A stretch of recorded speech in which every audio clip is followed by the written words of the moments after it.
যদি কখনো আপনার শহরে নিউক্লিয়ার অ্যাটাক হয় তবে আপনি কি করবেন?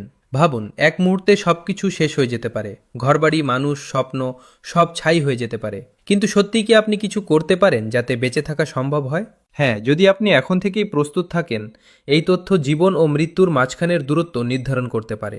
কারণ যখন একটি নিউক্লিয়ার বোমা পড়ে তখন শুধু বিস্ফোরণই হয় না, তারপর শুরু হয় সেই বিপজ্জনক খেলা যাকে বলা হয় রেডিয়েশন ফলআউট। আর তাতে যারা বেঁচে থাকে তারাও ধীরে ধীরে মারা যেতে থাকে।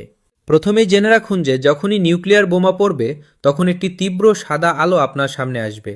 এই আলোর দিকে তাকানো মানে নিজের চোখের জ্যোতি হারানো। আপনি স্থায়ীভাবে অন্ধ হয়ে যেতে পারেন। তাই প্রথম পদক্ষেপ, যখনই বিস্ফোরণের খবর পাবেন বা আলো দেখবেন, সাথে সাথে মাটিতে শুয়ে পড়ুন। নিজের চোখ ও কান বন্ধ করে নিন এবং মুখ কোনো কাপড় দিয়ে ঢেকে নিন। এটিই প্রথম সুরক্ষা। এখন প্রশ্ন ওঠে যে কোথায় যাবেন। মনে রাখবেন, যদি আপনার আশেপাশে কোনো মেট্রো স্টেশন, বেসমেন্ট বা আন্ডারগ্রাউন্ড পার্কিং থাকে তবে সেখানেই দৌড়ে যান। কারণ মাটির নিচে থাকা নিউক্লিয়ার ফলআউট থেকে বাঁচার সবচেয়ে কার্যকর উপায়। কিন্তু যদি কিছু না থাকে তবে নিজের ঘরকেই শেল্টার বানাতে হবে। সব জানালা দরজা বন্ধ করে দিন। প্রতিটি ছোট ছোট ছিদ্র কোনো কাপড়, টেপ বা কার্ডবোর্ড দিয়ে বন্ধ করুন। বাতাসের একটি রাস্তাও খোলা রাখা যাবে না। অ্যাটাকের আগে বা খবর পাওয়া মাত্রই আপনার কাছে মাত্র কয়েক মিনিট সময় থাকবে। সেই সময়ই জল ভরে নিন। বালতি, বোতল, ড্রাম যা আছে। মনে রাখবেন, অ্যাটাকের পর জলে রেডিয়েশন মিশতে পারে। তাই কল থেকে জল একদম খাবেন না। তাই আগে থেকে জমানো জলই জীবন বাঁচাবে। খাওয়ার জন্য ড্রাই ফ্রুট রাখুন। বিস্কুট, শুকনো ফল, প্যাকেটজাত খাবার যা যা না রান্না করেই খাওয়া যায়। যদি ভুলবশত আপনি বাইরে থাকেন এবং রেডিয়েশনে এক্সপোজড হয়ে যান তবে ঘরে ঢোকা মাত্রই কাপড় খুলে ফেলুন। সেগুলো একটি পলিথিনে ভরে মুখ বন্ধ করে দিন এবং নিজেকে সাবান ও জমানো জল দিয়ে ভালো করে ধুয়ে নিন।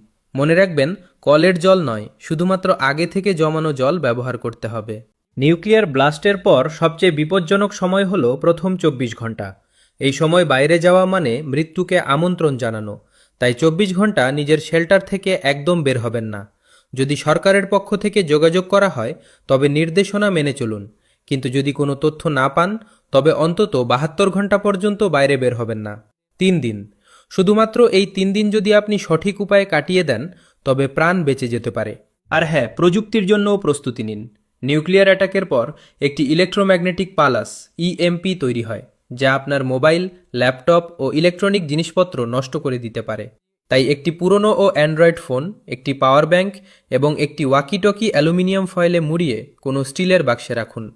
এটি আপনাকে বাকি বিশ্বের সাথে যোগাযোগ রাখতে সাহায্য করবে। সবচেয়ে জরুরি কথা, ভয় পাবেন না, প্যানিক করবেন না। প্রতিটি সিদ্ধান্ত ভেবে চিন্তে নিন। কারণ নিউক্লিয়ার অ্যাটাক হলো একটি সময়ের খেলা, টাইম গেম। যে যত শান্ত থাকবে তার বেঁচে থাকার সম্ভাবনা তত বেশি। এই তথ্য শুধু আপনার জন্য নয়, আপনার পরিবার ও সমাজের জন্য। নিজের প্রিয়জনদের সাথে এই তথ্য শেয়ার করুন। আপনার একটি শেয়ার হয়তো কারো জীবন বাঁচিয়ে দিতে পারে। আমরা শুধু কন্টেন্ট নয়, আপনার সুরক্ষা চাই।